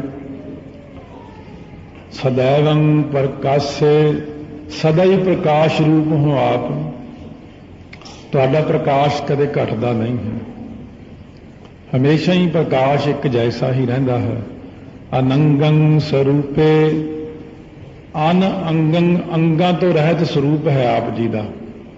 ਆਪ ਦੇ ਸਰੂਪ ਜਿਹੜੇ ਨੇ ਇੰਨੇ ਸੁੰਦਰ ਨੇ ਵੀ ਅੰਗ ਹੈ ਵੀ ਤੇ ਨਹੀਂ ਵੀ, ਅੰਗਾਂ ਤੋਂ ਬਿਨਾਂ ਸਰੂਪ ਹੈ ਆਪ ਦਾ। ਕਿਉਂਕਿ ਜਦੋਂ ਕਿਤੇ ਪਿਆਰ ਹੋਵੇ ਆਪਣਾ ਤਾਂ ਉਹਦੀ ਮਹਿਮਾ ਕਰਦੇ ਆਪਾਂ। ਅਸਲ ਵਿੱਚ ਪਹਿਲੀ ਗੱਲ ਇਹੀ ਹੁੰਦੀ ਹੈ ਕਿ ਜਦੋਂ ਵੀ ਕਿਸੇ ਨੂੰ ਤੁਸੀਂ ਉਪਦੇਸ਼ ਕਰਨਾ, ਤੁਸੀਂ ਵੀ ਅੱਗੇ ਕਰਨਾ ਗੁਰੂ ਗ੍ਰੰਥ ਸਾਹਿਬ ਬਾਰੇ, ਤਾਂ ਪਹਿਲਾਂ ਇਹ ਕਹਿਣਾ ਵੀ ਗੁਰੂ ਗ੍ਰੰਥ ਸਾਹਿਬ ਨੂੰ ਤੂੰ ਆਪਣਾ ਮੰਨਦਾ ਹੈ ਕਿ ਨਹੀਂ। ਗੁਰੂ ਗ੍ਰੰਥ ਸਾਹਿਬ ਮੇਰੇ ਆਪਣੇ ਗੁਰੂ ਸਤਿਗੁਰੂ ਇਹ ਮੰਨਿਆ। ਜਦੋਂ ਤੱਕ ਮਹਾਰਾਜ ਨੂੰ ਆਪਾਂ ਆਪਣੇ ਨਹੀਂ ਮੰਨਦੇ ਉਦੋਂ ਤੱਕ ਨੇੜਤਾ ਨਹੀਂ ਹੁੰਦੀ ਆਪਣੀ। ਮੇਰੇ ਆਪਣੇ ਹਨ ਸਤਿਗੁਰੂ। ਜਿਵੇਂ ਆਪਾਂ ਪਰਿਵਾਰ ਦੇ ਵਿੱਚ ਬਜ਼ੁਰਗਾਂ ਨੂੰ ਪਹਿਲ ਦਿੰਦੇ ਆ, ਉਹਨਾਂ ਨੂੰ ਵੱਡਾ ਮੰਨਦੇ ਆ, ਇਸੇ ਤਰ੍ਹਾਂ ਮਹਾਰਾਜ ਕਹਿੰਦੇ ਪ੍ਰੀਥਮ ਭਗਉਤੀ ਸਿਮਰ ਕੈ ਗੁਰੂ ਨਾਨਕ ਲਈ ਧਿਆਈ। ਪਹਿਲਾਂ ਗੁਰੂ ਗ੍ਰੰਥ ਸਾਹਿਬ, ਮਤਲਬ ਕਿ ਜਿਵੇਂ ਪਰਿਵਾਰ ਦਾ ਧਿਆਨ ਰੱਖ, ਕੋਈ ਚੀਜ਼ ਖਾਣ ਲਈ ਲਿਆਉਣੇ, ਕੋਈ ਪਹਿਨਣ ਲਈ ਲਿਆਉਣੇ, ਪਰਿਵਾਰ ਦਾ ਪੂਰਾ ਧਿਆਨ ਰੱਖਣਾ। ਪਰ ਉਦੋਂ ਆਪਾਂ ਗੁਰੂ ਗ੍ਰੰਥ ਸਾਹਿਬ ਨੂੰ ਭੁੱਲ ਜਾਂਦੇ ਹਾਂ। ਪਰਿਵਾਰ ਦਾ ਪੂਰਾ ਧਿਆਨ ਰੱਖਣਾ ਤਾਂ ਨਾਲ ਪਹਿਲਾਂ ਗੁਰੂ ਗ੍ਰੰਥ ਸਾਹਿਬ ਵੱਲ ਧਿਆਨ ਜਾਣਾ ਚਾਹੀਦਾ, ਕਿਉਂਕਿ ਮਹਾਰਾਜ ਨਾਲ ਸਭ ਤੋਂ ਵੱਡੀ ਗੱਲ ਹੈ ਪ੍ਰੇਮ। ਜਦੋਂ ਪ੍ਰੇਮ ਬਣ ਜਾਂਦਾ ਤਾਂ ਫਿਰ ਆਪਾਂ ਸਾਰੇ ਬਚਨ ਮੰਨਣ ਨੂੰ ਤਿਆਰ ਵੀ ਹੋ ਜਾਂਦੇ ਹਾਂ। ਹੁਣ ਪ੍ਰੇਮ ਵਿੱਚ ਆ ਕੇ ਆਪਾਂ ਕਹਿੰਦੇ ਹਾਂ ਤੂੰ ਅਨੰਗੰ ਸਰੂਪੇ, ਅੰਗਾਂ ਤੋਂ ਰਹਿਤ ਸਰੂਪ ਵਾਲਾ ਹੈ ਤੂੰ। ਅਪੰਗੰ ਵਿਭੂਤੇ, ਤੇਰੀ ਜਿਹੜੀ ਵਿਭੂਤੀ ਹੈ, ਦੌਲਤ ਹੈ, ਸੱਚੀ ਦੌਲਤ ਨਾਮ ਦੀ, ਇਹ ਨਾਸ ਤੋਂ ਰਹਿਤ ਹੈ। ਅਪੰਗੰ, ਕਿਉਂਕਿ ਅਸਲੀ ਤਾਂ ਸੱਚੀ ਦੌਲਤ ਨਾਮ ਹੈ, ਨਾਮ ਦਾ ਖਜ਼ਾਨਾ ਨਾਸ ਤੋਂ ਰਹਿਤ ਹੈ। ਸਦਾ ਅੰਗ ਸੰਗੇ ਅਪੰਗੰ ਵਿਭੂਤੇ, ਪਰਮਾਰਥੰ, ਪਰਮਾਥੇ, ਜਿਹੜੇ ਪਰਮਾਰਥੰ ਨੇ, ਜਿਹੜੇ ਮਲ ਦਿੰਦੇ ਨੇ ਸਭ ਨੂੰ, ਦੁਸ਼ਮਣ ਜਿਹੜੇ ਨੇ ਮਾਰ ਦਿੰਦੇ ਨੇ, ਉਹਨਾਂ ਨੂੰ ਤੁਸੀਂ ਪਰਮਾਥੇ, ਦੁਸ਼ਮਣ ਨੂੰ ਚੰਗੀ ਤਰ੍ਹਾਂ ਮਲ ਕੇ ਸੁੱਟਣ ਵਾਲੇ ਹੋ। ਤੁਸੀਂ ਦੁਸ਼ਮਣ ਦਾ ਨਾਸ ਕਰ ਦਿੰਦੇ ਹੋ। ਸਦਾ ਸਰਬ ਸਾਥੇ, ਸਦਾ ਹੀ ਸਾਰਿਆਂ ਦੇ ਨਾਲ ਰਹਿੰਦੇ ਹੋ। ਪਾਰ ਬ੍ਰਹਮ ਭਇਓ ਸਾਥੀ, ਵਾਹਿਗੁਰੂ ਸਦਾ ਹੀ ਸਾਡੇ ਸਾਥੀ ਨੇ, ਹਮੇਸ਼ਾ ਆਪਣੇ ਨਾਲ ਰਹਿੰਦੇ ਨੇ। ਆਪਣੇ ਨਾਲ ਹੋਰ ਕੋਈ ਨਹੀਂ ਹੁੰਦਾ, ਹਮੇਸ਼ਾ ਵਾਹਿਗੁਰੂ ਹੁੰਦੇ ਨੇ। ਕਿਤੇ ਵੀ ਜਾਓ ਤਾਂ ਵਾਹਿਗੁਰੂ ਨੂੰ ਹਮੇਸ਼ਾ ਨਾਲ ਜਾਣੋ। ਕਿਸੇ ਲੰਬੇ ਸਫ਼ਰ 'ਚ ਇਕੱਲੇ ਜਾਣਾ ਕੌਣ ਨਾਲ ਹੈ? ਜਿਵੇਂ ਮਹਾਂਪੁਰਸ਼ਾਂ ਕੋਲ ਅਸੀਂ ਕਦੇ ਜਾਂਦੇ ਹਾਂ, ਕਿਸੇ ਨਾ ਕਿਤੇ ਮੌਕਾ ਲੱਗਦਾ ਰਹਿੰਦਾ, ਉਹਨਾਂ ਨੇ ਹਮੇਸ਼ਾ ਹੀ ਪੁੱਛਣਾ ਕਿਉਂ ਭਾਈ ਇਕੱਲੇ ਹੀ ਆਏ? ਹੁਣ ਇੱਥੇ ਸਧਾਰਨ ਬੰਦਾ ਕਹਿੰਦਾ ਹਾਂ ਜੀ ਇਕੱਲੇ ਹੀ ਆਏ। ਇਹ ਗੱਲ ਉਹਨਾਂ ਨੂੰ ਖੁਸ਼ੀ ਨਹੀਂ ਦਿੰਦੀ। ਉਹ ਇਹ ਸਮਝਦੇ ਨੇ ਇਹ ਕਿ ਹਲੇ ਸਦਾ ਸਰਬ ਸਾਥੇ ਦੇ ਨਾਲ ਮਿਲਿਆ ਨਹੀਂ। ਪਹਿਲਾਂ ਤਾਂ ਉਹਨਾਂ ਨੂੰ ਵਡਿਆਈ ਦੇਈਦੀ, ਨਹੀਂ ਇਕੱਲੇ ਕਿਉਂ ਆਏ ਜੀ, ਦੂਜੀ ਸੀਟ ਤੇ ਤੁਸੀਂ ਬੈਠ ਕੇ ਆਏ ਉਹਦੇ ਨਾਲ, ਤੁਸੀਂ ਵੀ ਤਾਂ ਨਾਲ ਹੀ ਹੁੰਦੇ ਹੋ। ਉਹਨਾਂ ਦਾ ਜਵਾਬ ਹਮੇਸ਼ਾ ਅੱਗੇ ਇਹੀ ਹੁੰਦਾ, ਕਾਹਨੂੰ ਭਾਈ, ਵਾਹਿਗੁਰੂ ਸਦਾ ਨਾਲ ਆ ਆਪਣੇ। ਇਸ ਕਰਕੇ ਮਹਾਰਾਜ ਕਹਿੰਦੇ ਸਦਾ ਸਰਬ ਸਾਥੇ, ਸਦਾ ਅੰਗ ਸੰਗੇ, ਸਦਾ ਹੀ ਸਾਡੇ ਨਾਲ ਹਨ। ਪਾਰ ਬ੍ਰਹਮ ਭਇਓ ਸਾਥੀ, ਵਾਹਿਗੁਰੂ ਸਾਡਾ ਸਾਥੀ ਹੈ, ਮਿੱਤਰ ਹੈ। ਅਗਾਧ ਸਰੂਪੇ, ਉਹਦਾ ਸਰੂਪ ਜਿਹੜਾ ਹੈ ਅਗਾਧ, ਬੜਾ ਡੂੰਘਾ ਹੈ। ਸਰੂਪ ਦੀ ਸਮਝ ਨਹੀਂ ਪੈਂਦੀ, ਬਹੁਤ ਔਖਾ ਹੈ ਸਰੂਪ ਜਾਣਨਾ ਵਾਹਿਗੁਰੂ ਦਾ। ਅੱਗੇ ਤੋਂ ਅੱਗੇ, ਅੱਗੇ ਤੋਂ ਅੱਗੇ ਪਤਾ ਨਹੀਂ ਕਿੰਨਾ ਹੈ, ਇਹ ਤਾਂ ਵਾਹਿਗੁਰੂ ਜਾਣਦੇ ਨੇ। ਅਕਾਲ ਪੁਰਖ ਆਪਣਾ ਸੰਪੂਰਨ ਪ੍ਰਕਾਸ਼ ਨਹੀਂ ਬਖਸ਼ਦੇ ਹੈ। ਸੋ ਐਸੀਆਂ ਘਟਨਾਵਾਂ ਹੋ ਜਾਂਦੀਆਂ। ਕੋਈ ਗੁਰਮੁਖ ਪਿਆਰਾ ਨੌਕਰੀ ਵੀ ਕਰਦਾ, ਉਹ ਸਾਰਾ ਪਰਿਵਾਰ ਹੀ ਇੱਕੋ ਜਿਹਾ, ਉਹ ਸਾਰੇ ਪਰਿਵਾਰ 'ਚ ਸਾਰੇ ਜਾਣੇ ਹੀ 25 ਪਾਠ ਜਪਜੀ ਸਾਹਿਬ ਦੇ ਕਰਦੇ ਰੋਜ਼। 25-30 ਸਾਲ ਹੋ ਗਏ ਉਸ ਪਰਿਵਾਰ ਨੂੰ। ਇੱਕ ਸਹਿਜ ਪਾਠ ਦਾ ਭੋਗ ਪਾਉਣਾ, 25 ਪਾਠ ਜਪਜੀ ਸਾਹਿਬ ਦੇ, ਉਹ ਸਾਰੇ ਟੱਬਰ ਦੀ ਆਦਤ ਹੈ। ਉਹ ਸੁਤੇ ਸਿੱਧੀ ਕਹਿੰਦਾ ਇੱਕ ਦਿਨ ਸਵੇਰੇ 2 ਵਜੇ ਮੈਂ ਉੱਠ ਕੇ ਇਸ਼ਨਾਨ ਕਰਕੇ ਪਾਠ ਕਰਨ ਲੱਗਿਆ, ਮਨ 'ਚ ਫੁਰਨਾ ਆਇਆ ਵੀ 6ਵੇਂ ਪਾਤਸ਼ਾਹ ਦਾ ਗੁਰਦੁਆਰਾ ਉਹਨਾਂ ਦੇ ਘਰ ਦੇ ਉੱਥੇ ਨੇੜੇ ਆ, ਵੀ 6ਵੇਂ ਪਾਤਸ਼ਾਹ ਦੇ ਦਰਸ਼ਨ ਨਹੀਂ ਹੋਏ ਕਦੇ ਮੈਨੂੰ। ਪਹਿਲਾਂ ਤਾਂ ਉਹਨੇ ਕੁਝ ਕਦੇ ਮੰਗਿਆ ਹੀ ਨਹੀਂ ਸੀ। ਕਹਿੰਦਾ ਜਦ ਮੇਰੇ ਕਮਰੇ 'ਚ ਪ੍ਰਕਾਸ਼ ਹੋ ਗਿਆ ਇੱਕਦਮ ਚਿੱਟਾ, 6ਵੇਂ ਪਾਤਸ਼ਾਹ ਨੇ ਆਉਣਾ ਸੀ। ਪਹਿਲਾਂ ਪ੍ਰਕਾਸ਼ ਹੁੰਦਾ, ਫਿਰ ਮਹਾਰਾਜ ਆਉਂਦੇ ਨੇ। ਕਹਿੰਦਾ ਮੈਨੂੰ ਇੰਨਾ ਡਰ ਲੱਗਿਆ ਵੀ ਮੈਂ ਮਹਾਰਾਜ ਦੇ ਦਰਸ਼ਨ ਝੱਲ ਨਹੀਂ ਸਕਣੇ। ਇੱਕਦਮ ਮੈਂ ਮਹਾਰਾਜ ਨੂੰ ਕਿਹਾ, ਮਹਾਰਾਜ ਮੇਰੇ ਕੋਲੋਂ ਨਹੀਂ ਦਰਸ਼ਨ ਕਰ ਹੋਣੇ, ਬਸ ਮੈਨੂੰ ਇੰਨੇ ਬਹੁਤ ਹੈ, ਪ੍ਰਕਾਸ਼ ਹੀ ਬੜਾ। ਕਹਿੰਦੇ ਫਿਰ ਪ੍ਰਕਾਸ਼ ਬੰਦ ਹੋ ਗਿਆ। ਇਸ ਕਰਕੇ ਅਕਾਲ ਪੁਰਖ ਦਾ ਸਰੂਪ ਇੰਨਾ ਡੂੰਘਾ ਹੈ ਕਿ ਉਹਦਾ ਕੋਈ ਅੰਤ ਹੀ ਨਹੀਂ ਹੈ। ਜਿਵੇਂ ਕਿਸੇ ਦਾ ਸੰਕਲਪ ਹੋ ਜਾਵੇ, ਸਰੂਪ ਉਹਦਾ ਇੱਕੋ ਹੀ ਆ, ਉਹ ਨਿਰਗੁਣ। ਜੇ ਆਪਾਂ ਸੰਕਲਪ ਕਰ ਲਈਏ ਕਿ ਮੈਨੂੰ ਗੁਰੂ ਨਾਨਕ ਦੇਵ ਜੀ ਰੂਪ 'ਚ ਮਿਲੋ ਤਾਂ ਉਸ ਰੂਪ 'ਚ ਮਿਲ ਜਾਂਦੇ। ਕੋਈ ਕਹਿੰਦਾ ਮੈਨੂੰ ਕ੍ਰਿਸ਼ਨ ਦੇ ਰੂਪ 'ਚ ਮਿਲੋ, ਉਹਨੂੰ ਉਸ ਤਰ੍ਹਾਂ ਮਿਲ ਪੈਂਦੇ ਨੇ। ਕੋਈ ਕਿਸੇ ਰੂਪ 'ਚ ਮੰਗਦਾ, ਕੋਈ ਕਿਸੇ ਰੂਪ 'ਚ। ਕੋਈ ਕਹਿੰਦਾ ਤੂੰ ਮੈਨੂੰ ਆਪਣਾ ਅਸਲੀ ਸਰੂਪ ਦਿਖਾ, ਜਿਹੜਾ ਤੂੰ ਅਸਲ ਪਾਰ ਬ੍ਰਹਮ ਹੈ, ਉਹ ਉਸ ਰੂਪ 'ਚ ਦਰਸ਼ਨ ਬਖਸ਼ੋ ਮੈਨੂੰ। ਫਿਰ ਉਹਨਾਂ, ਕਿਉਂਕਿ ਇੰਨੀ ਤਾਂ ਸੋਝੀ ਕਿਸੇ ਕਿਸੇ ਨੂੰ ਹੁੰਦੀ ਹੈ, ਕਰੋੜਾਂ ਅਰਬਾਂ ਬੰਦਿਆਂ 'ਚੋਂ ਇੰਨੀ ਸੋਝੀ ਇੱਕ ਬੰਦਾ ਹੀ ਬੇਨਤੀ ਕਰਦਾ ਕਿ ਮੈਨੂੰ ਆਪਣਾ ਅਸਲੀ ਸਰੂਪ ਦਿਖਾਓ। ਐਸਾ ਅਸਲੀ ਸਰੂਪ ਫਿਰ ਕਿਸੇ ਇੱਕ ਦੋ ਬੰਦੇ ਦੇਖੇ ਮੈਂ ਅੱਜ ਤੱਕ ਜ਼ਿੰਦਗੀ, ਜਿਨ੍ਹਾਂ ਨੇ ਅਕਾਲ ਪੁਰਖ ਦੇ ਸਾਖਿਆਤ ਦਰਸ਼ਨ ਕੀਤੇ ਹੋਣ। ਕਈ ਸਾਲ ਦੀ ਅਣਥੱਕ ਮਿਹਨਤ ਤੋਂ ਬਾਅਦ ਕਹਿੰਦੇ ਸਾਨੂੰ ਜਾ ਕੇ ਵਾਹਿਗੁਰੂ ਨੇ ਦਰਸ਼ਨ ਦਿੱਤੇ ਨੇ, ਸਾਖਿਆਤ ਨਿਰਗੁਣ ਰੂਪ ਦੇ ਵਿੱਚ ਦੇ ਦਿੰਦੇ ਨੇ। ਇਸ ਕਰਕੇ ਸਤਿਗੁਰੂ ਮਹਾਰਾਜ ਕਹਿੰਦੇ ਉਹ ਬੜਾ ਡੂੰਘਾ ਸਰੂਪ ਹੈ। ਨਿਰਬਾਧ ਵਿਭੂਤੇ, ਨਿਰਬਾਧ ਹੁੰਦੀ ਹੈ ਬਾਧ ਕਿਸੇ ਚੀਜ਼ ਵਾਧਾ ਪਾਉਣੀ, ਰੁਕਾਵਟ ਪਾਉਣੀ, ਵਿਘਨ ਪਾਉਣਾ। ਤੁਹਾਡੀ ਜਿਹੜੀ ਵਿਭੂਤ ਸੰਪत्ति ਹੈ ਬਿਨਾਂ ਵਿਘਨ ਤੋਂ ਹੈ। ਦੂਜੀਆਂ ਸੰਪत्तियां ਵਿੱਚ ਵਿਘਨ ਪੈ ਜਾਂਦਾ। ਪੈਸੇ ਅੱਜ ਮਿਲੇ ਨਹੀਂ, ਕੱਲ ਨੂੰ ਮਿਲਣਗੇ, ਪੈਸਿਆਂ 'ਚ ਵਿਘਨ ਖੜਾ, ਕੰਮਾਂ 'ਚ ਵਿਘਨ ਖੜਾ, ਹਰੇਕ ਮਾਇਆਵੀ ਚੀਜ਼ 'ਚ ਵਿਘਨ ਖੜਾ ਹੁੰਦਾ। ਪਰ ਨਾਮ ਦੇ ਵਿੱਚ ਕਦੇ ਵਿਘਨ ਨਹੀਂ ਆਇਆ। ਜਿੱਥੇ ਨਾਮ ਹੈ ਉੱਥੇ ਵਿਘਨ ਨਹੀਂ। ਮਹਾਰਾਜ ਕਹਿੰਦੇ ਰਾਮਕਲੀ ਮਹੱਲਾ ਪੰਜਵਾਂ, ਕਹਿੰਦੇ ਕੋਟ ਵਿਘਨ ਨਹੀਂ ਆਵਹਿ ਨੇਰ, ਅਨਕ ਮਾਇਆ ਹੈ ਤਾਂ ਕੀ ਚੇਰ, ਅਨਕ ਪਾਪ ਤਾਂ ਕੇ ਪਾਣੀ ਹਾਰ, ਜਾ ਕੋ ਮਾਇਆ ਭਈ ਕਰਤਾਰ। ਅਨੰਗੀ ਅਨਾਮੇ ਅਨਅੰਗੀ, ਅੰਗਾਂ ਤੋਂ ਰਹਿਤ ਅਤੇ ਅਨਾਮੇ ਨਾਮ ਤੋਂ ਰਹਿਤ ਹੂੰ। ਤ੍ਰਿਭੰਗੀ, ਤ੍ਰਿਭੰਗੀ ਤਿੰਨਾਂ ਨੂੰ ਨਾਸ ਕਰਨ ਵਾਲੇ, ਤਿੰਨਾਂ ਲੋਕਾਂ ਨੂੰ ਨਾਸ ਕਰਦੇ ਹੋ। ਜੇ ਕੋਈ ਕਹੇ ਮੇਰੇ ਅੰਦਰੋਂ ਤਿੰਨੇ ਗੁਣ ਨਾਸ ਕਰ ਦਿਓ, ਰਜੋ ਤਮੋ ਸਤੋ, ਚੌਥਾ ਗੁਣ ਪ੍ਰਗਟ ਕਰ ਦਿਓ, ਉਹਨੂੰ ਵੀ ਕਰ ਦਿੰਦੇ ਹੋ। ਤ੍ਰਿਕਾਮੇ, ਤਿੰਨਾਂ ਲੋਕਾਂ ਦੀਆਂ ਕਾਮਨਾ ਪੂਰੀਆਂ ਕਰਦੇ ਹੋ। ਤ੍ਰਿਕਾਮੇ, ਤਿੰਨਾਂ ਲੋਕਾਂ ਦੇ ਕੰਮ ਵੀ ਕਰਦੇ ਹੋ। ਸਾਰੀ ਦੁਨੀਆ ਦੇ ਕੰਮ ਵਾਸਤਵ ਵਿੱਚ ਤੁਸੀਂ ਕਰਦੇ ਹੋ। ਨਿਰਭੰਗੀ ਸਰੂਪੇ, ਆਪ ਤੁਹਾਡਾ ਆਪਣਾ ਸਰੂਪ ਭੰਗ ਰਹਿਤ, ਨਾਸ ਤੋਂ ਰਹਿਤ ਸਰੂਪ ਹੈ ਤੁਹਾਡਾ, ਕੋਈ ਨਾਸ ਨਹੀਂ ਕਰ ਸਕਦਾ ਤੁਹਾਡਾ। ਸਰਬੰਗੀ ਅਨੂਪੇ, ਸਰਬ ਅੰਗੀ, ਸਾਰੀਆਂ ਦੇਹਾਂ ਦੇ ਵਿੱਚ ਹੋ, ਉਪਮਾ ਤੋਂ ਰਹਿਤ ਹੋ। ਜਿੰਨੇ ਵੀ ਅੰਗ ਨੇ, ਸਹਸ ਤਵ ਨੈਣ ਨਨ ਨੈਣ ਹੈ ਤੋਹਿ ਕੋ। ਕਹਿੰਦੇ ਨੇ ਹਜ਼ਾਰਾਂ ਹਨ ਤੇਰੀਆਂ ਅੱਖਾਂ, ਪਰ ਨਹੀਂ ਹੈ ਇੱਕ ਵੀ ਤੇਰੀ ਅੱਖ। ਮਹਾਰਾਜ ਕਹਿੰਦੇ ਨੇ ਤੁਸੀਂ ਕਹਿੰਦੇ ਹੋ ਮੇਰੀਆਂ ਬਾਹਾਂ ਨਹੀਂ, ਜਾਂ ਮੇਰੀਆਂ ਲੱਤਾਂ ਨਹੀਂ, ਜਾਂ ਮੇਰੀਆਂ ਅੱਖਾਂ ਨਹੀਂ। ਕਹਿੰਦੇ ਜਿਹੜੀਆਂ ਤੁਹਾਡੀਆਂ ਲੱਤਾਂ ਬਾਹਾਂ ਅੱਖਾਂ ਨੇ ਇਹੀ ਤਾਂ ਮੇਰੀਆਂ ਨੇ, ਇਹੀ ਤਾਂ ਮੈਂ ਬੈਠਾ ਸਰੂਪ ਧਾਰਨ ਕਰਕੇ, ਕਿਤੇ ਮੈਂ ਬੰਦਾ, ਕਿਤੇ ਇਸਤਰੀ, ਕਿਤੇ ਮੈਂ ਕਿਤੇ ਕੁਛ ਹੋਇਆ ਬੈਠਾ। ਇਹ ਤੁਸੀਂ ਸਮਝੀ ਜਾਂਦੇ ਹੋ ਕਿ ਮੈਂ ਆ, ਅਸਲ ਵਿੱਚ ਇਹ ਮੈਂ ਆਪ ਹੀ ਹਾਂ। ਕਿਤੇ ਸੁਰਿੰਦਰ ਸਿੰਘ ਬਣਿਆ, ਕਿਤੇ ਸੁਰਿੰਦਰ ਕੌਰ ਬਣਿਆ, ਹਰੇਕ ਥਾਂ ਮੈਂ ਹੀ ਬੈਠਾ। ਹਰੇਕ ਬੰਦਾ ਜੋ ਫਿਰਦਾ ਦੁਨੀਆ 'ਚ ਮੈਂ ਹੀ ਫਿਰਦਾ। ਇਹ ਬ੍ਰਹਮ ਗਿਆਨ ਦੀ ਅਵਸਥਾ ਅਸਲ ਵਿੱਚ। ਹੁਣ ਆਮ ਬੰਦੇ ਇਸ ਚੱਕਰ 'ਚ ਪੈ ਜਾਂਦੇ ਵੀ ਦੇਖੋ ਜੀ ਜੇ ਵਾਹਿਗੁਰੂ ਹੀ ਆਵਾਂ ਤੇ ਫਿਰ ਇਉਂ ਕਿਉਂ ਹੁੰਦਾ। ਨਹੀਂ, ਇਹ ਬਹੁਤ ਉੱਚੀ ਸਟੇਜ ਹੈ। ਇਹ ਸਾਰਾ ਕੁਝ ਉੱਥੇ ਜਾ ਕੇ ਲੀਨ ਹੋ ਜਾਂਦਾ ਜਦੋਂ ਬੰਦਾ ਪਰਮੇਸ਼ਰ ਵਿੱਚ, ਉਦੋਂ ਦੀਆਂ ਗੱਲਾਂ ਨੇ। ਨਾ ਪੋਤਰਾ ਨਾ ਪੁੱਤਰ, ਨਾ ਤਾਂ ਤੁਹਾਡਾ ਕੋਈ ਪੋਤਰਾ ਹੈ, ਨਾ ਕੋਈ ਤੁਹਾਡਾ ਪੁੱਤਰ ਹੈ, ਨਾ ਸੱਤਰ ਹੈ, ਨਾ ਮਿੱਤਰ ਹੈ, ਨਾ ਕੋਈ ਤੁਹਾਡਾ ਦੁਸ਼ਮਣ ਹੈ, ਨਾ ਕੋਈ ਮਿੱਤਰ ਹੈ।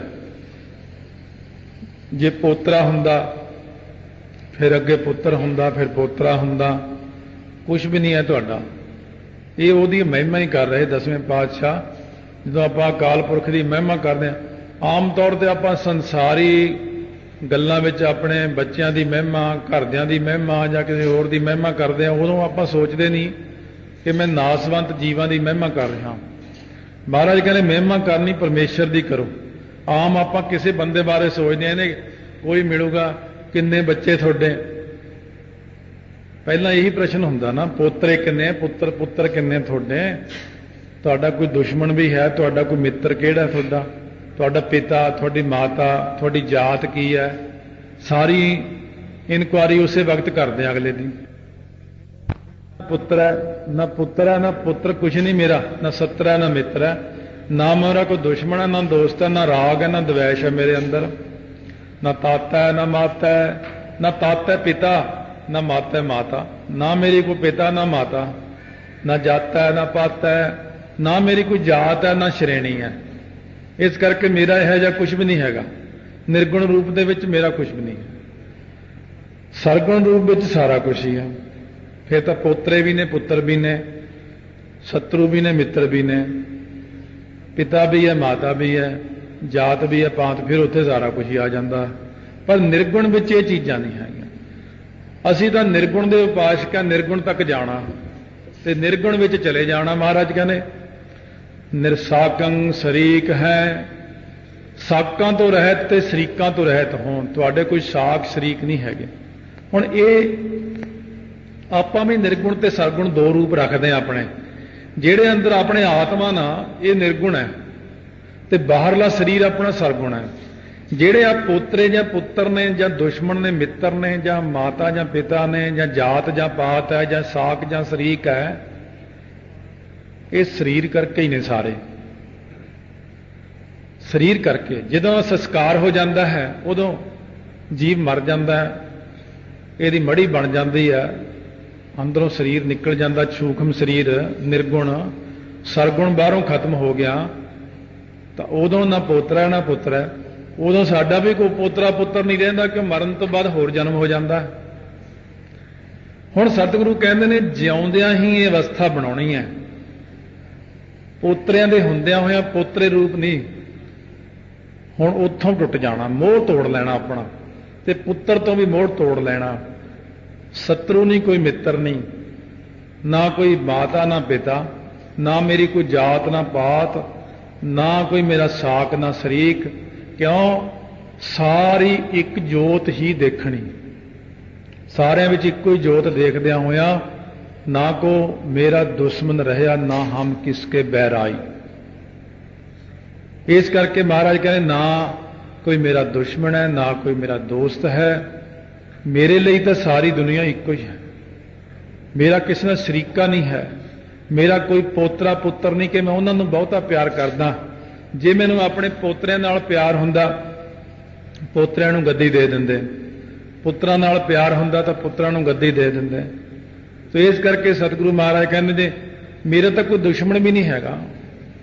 ਜੇ ਤੁਸੀਂ ਕਹੋ ਇੰਨੀਆਂ ਜੰਗਾਂ ਕੀਤੀਆਂ ਮਹਾਰਾਜ ਨੇ, ਸਤਿਗੁਰੂ ਕਹਿੰਦੇ ਮੈਂ ਤਾਂ ਉਹਨਾਂ ਦੀ ਇੱਛਾ ਹੀ ਪੂਰੀ ਕੀਤੀ, ਉਹ ਚੜ੍ਹ ਕੇ ਆ ਗਏ, ਮੈਂ ਜੰਗਾਂ ਕਰ ਲਈਆਂ। ਸੋ ਇਸ ਕਰਕੇ ਪੈਂਡੇ ਖਾਂ ਕਿੰਨਾ ਜੰਗ ਕਰਦਾ, ਮਹਾਰਾਜ ਨੂੰ ਚੁੱਕਣ ਤੱਕ ਆ ਗਿਆ। ਅਖੀਰ ਸਤਿਗੁਰੂ ਮਹਾਰਾਜ ਨੇ ਕਿਹਾ ਪੜ੍ਹ ਪੈਂਡਿਆ ਕਲਮਾ, ਤੇਰਾ ਅੰਤ ਵੇਲਾ ਆ ਗਿਆ। ਸਤਿਗੁਰੂ ਮਹਾਰਾਜ ਨੇ ਉਹਨੂੰ ਵੀ ਬਿਸ਼ਤਾਂ ਨੂੰ ਭੇਜ ਦਿੱਤਾ। ਅਮਿਤੋ ਅਮੀਕ ਹੈ, ਅਮਿਤੋ ਮਿਣਤੀ ਤੋਂ ਰਹਿਤ ਹੈ, ਅਮੀਕ ਬੜਾ ਡੂੰਘਾ ਹੈ। ਸदैवं ਪ੍ਰਭਾ ਹੈ, ਸदैवं ਸਦਾ ਹੀ ਪ੍ਰਭਤਾ ਵਾਲਾ ਹੈ।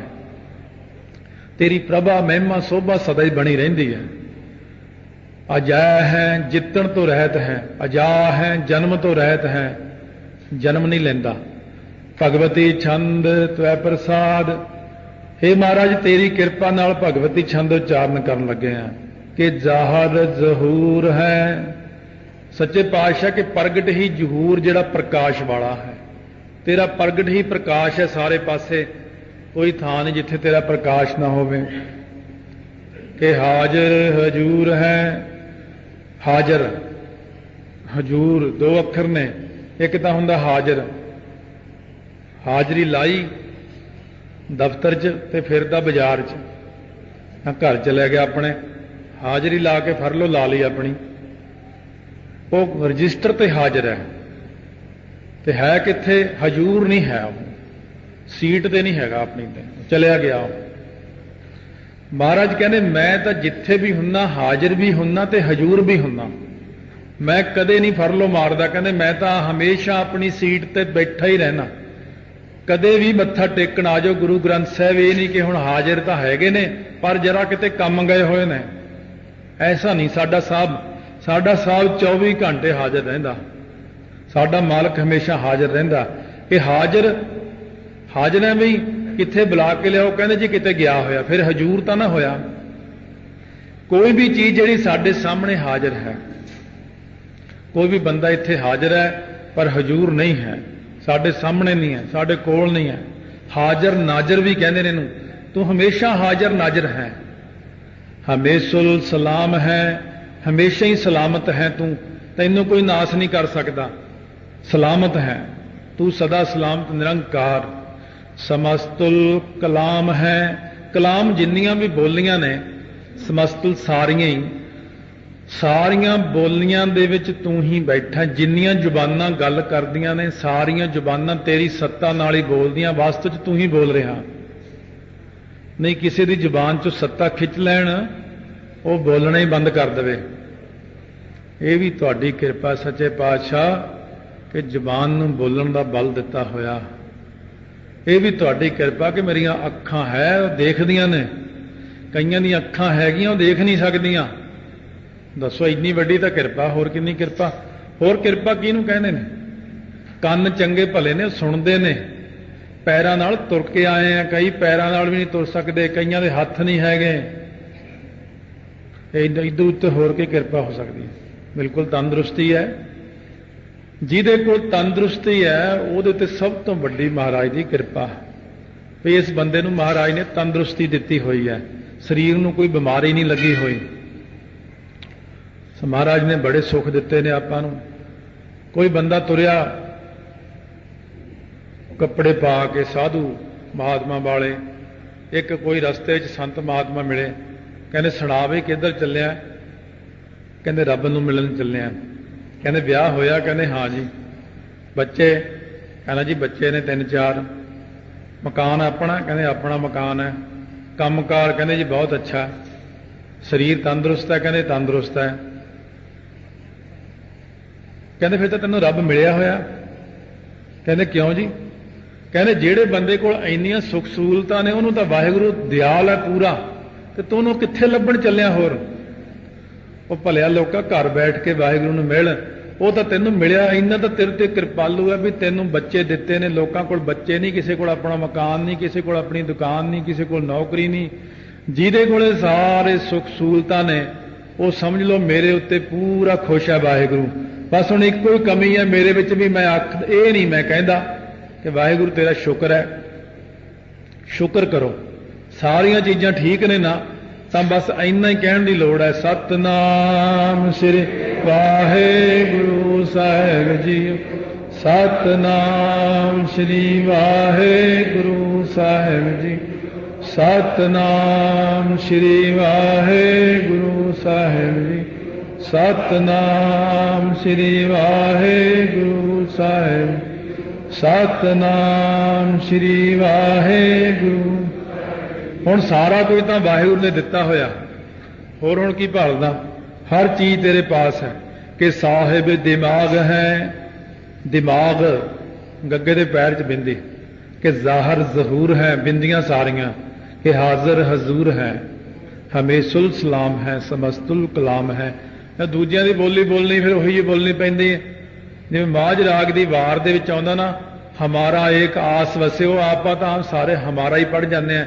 ਉੱਥੇ ਪਠਾਨ ਵਾਲੀ ਬੋਲੀ ਆ, ਹਮਾਰਾ ਏਕ ਆਸ ਵਸੇ, ਬੋਲਣ 'ਚ ਹੀ ਫਰਕ ਹੈ ਬਸ। ਉਹਨੂੰ ਦੇਹੰਦ ਸੂਈ ਜਿੱਥੇ ਪਾਠ ਹੁੰਦਾ ਹੈ, ਏਕ ਤੂਈ ਏਕ ਤੂਈ। ਵੈਸੇ ਤਾਂ ਆਪਾਂ ਆਪਣੀ ਬੋਲੀ 'ਚ ਬੋਲਾਂਗੇ ਏਕ ਤੂਈ ਏਕ ਤੂਈ, ਨਹੀਂ ਉਹ ਪਠਾਣੀ ਬੋਲੀ 'ਚ ਏਕ ਤੂਈ ਹਮਾਰਾ ਏਕ ਆਸ ਵਸੇ, ਉਹੀ ਜੀ ਬੋਲੀ ਬਣ ਜਾਂਦੀ ਹੈ। ਇੱਥੇ ਫਾਰਸੀ ਅਰਬੀ ਤਾਂ ਫਿਰ ਮਹਾਰਾਜ ਨੇ ਉਹੀ ਜੀ ਬੋਲੀ ਵਰਤੀ ਕਿ ਸਾਹਿਬ ਦਿਮਾਗ ਹੈ, ਕਿ ਦਿਮਾਗ ਜਿਹੜੀ ਬੁੱਧੀ ਹੈ, ਇਨਸਾਨਾਂ 'ਚ ਦਿਮਾਗ ਹੈ, ਇਹਦਾ ਸਾਹਿਬ ਮਾਲਕ ਤੂੰ ਹੈ। ਸਾਡੀਆਂ ਬੁੱਧੀਆਂ ਦਾ ਮਾਲਕ ਵਾਹਿਗੁਰੂ। ਬੁੱਧੀ ਨੂੰ ਘਟਾ ਦੇਵੇ, ਬੁੱਧੀ ਨੂੰ ਵਧਾ ਦੇਵੇ, ਉਹਦੀ ਮਰਜ਼ੀ। ਬੁੱਧ ਪ੍ਰਗਾਸ ਭਈ ਮਤ ਪੂਰੀ। ਮਹਾਰਾਜ ਕਹਿੰਦੇ ਤੈਸੀ ਬੁੱਧ ਕਰੋ ਪ੍ਰਗਾਸਾ ਲਾਗੈ ਪ੍ਰਭ ਸੰਗ ਪ੍ਰੀਤ। ਮੇਰੇ ਦਿਮਾਗ ਦਾ ਮਾਲਕ ਤੂੰ ਹੈ। ਦਿਮਾਗ ਵਿੱਚ ਬੈਠ ਕੇ, ਜ਼ੁਬਾਨ ਉੱਤੇ ਬੈਠ ਕੇ ਬੋਲਦਾ ਤੂੰ ਹੀ ਹੈ। ਬੰਦਾ ਕਹਿੰਦਾ ਮੈਂ ਬੋਲਦਾ। ਮਹਾਰਾਜ ਕਹਿੰਦੇ ਇਹ ਤਾਂ ਐਵੇਂ ਗੱਲਾਂ ਕਰਦਾ, ਇਹ ਕੀ ਬੋਲਦਾ? ਕਹਿੰਦੇ ਬੋਲਦਾ ਤਾਂ ਮੈਂ ਆ। ਤੁਸੀਂ ਇਹ ਮਿੱਟੀ ਦੇ ਜਿਹੜਾ ਬੈਠਾ ਮਿੱਟੀ ਦਾ ਪੁਤਲਾ, ਤੁਸੀਂ ਕਹਿੰਦੇ ਇਹ ਬੋਲਦਾ ਹੈ। ਮਿੱਟੀ ਦਾ ਪੁਤਲਾ ਕੁਛ ਨਹੀਂ ਬੋਲਦਾ ਹੈ। ਬੁਲਾਉਣ ਵਾਲਾ ਉਹਨੂੰ ਬੁਲਾਉਂਦਾ, ਉਹਦੇ ਵਿੱਚ ਦੀ ਹੋ ਕੇ ਉਪਦੇਸ਼ ਕਰਦਾ ਸੰਸਾਰ ਨੂੰ ਕਿ ਹੁਸਨਲ ਚਿਰਾਗ ਹੈ, ਕਿ ਹੁਸਨ ਦਾ ਚਿਰਾਗ ਹੈ ਤੂੰ। ਤੇਰੇ ਨਾਲੋਂ ਵੱਧ ਹੁਸਨ ਕਿਸੇ ਤੇ ਨਹੀਂ ਹੈ।